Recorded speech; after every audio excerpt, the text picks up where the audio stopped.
Mga kahuan, panoorin ang video na ito upang alamin ang pinaka-latest na balita tungkol sa lagay ng panahon at bagyo. Update today.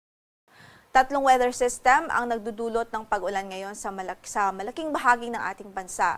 Una na nga riyan ay ang Intertropical Convergence Zone o ITZZ at patuloy po ito nakakaapekto sa Mindanao at Palawan at nagdudulot po ito sa kasalukuyan ng mga pag-ulan sa malaking bahagi po ng Palawan, sa kanlurang bahagi ng Visayas at maging dito po sa malaking portion ng Mindanao. Samantala yung easterlies nagdudulot din ito ng mga pag-ulan dito po sa silangang bahagi ng Luzon at kasalukuyan po ay nagpapaulan nito sa Aurora, Quezon, maging sa Camarines Norte.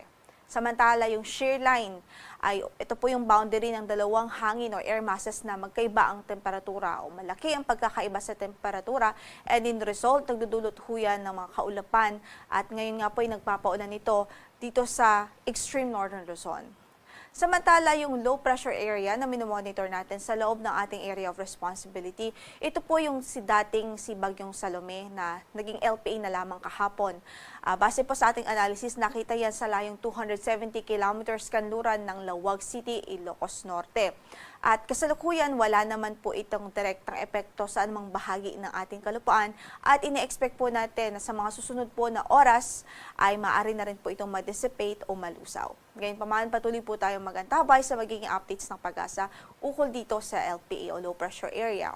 Sa pagtayo ng ating panahon, magiging maulan pa rin ang panahon sa Batanes at Babuyan Islands dahil po sa shear line. Samantala, magiging maulan din sa Aurora, Quezon at Camarines Norte Province dahil din po sa epekto ng easterly o yung hangin na nanggagaling sa dagat Pasipiko. Samantala sa natitirang bahagi po ng Luzon at maging sa Palawan po, magiging maulan din tayo dahil sa Intertropical Convergence Zone. But apart from that, sa Metro Manila at natitirang bahagi ng Luzon ay isolated, mga pulo-pulong, mga mahihinang pag-ulan ang pwede pong maranasan.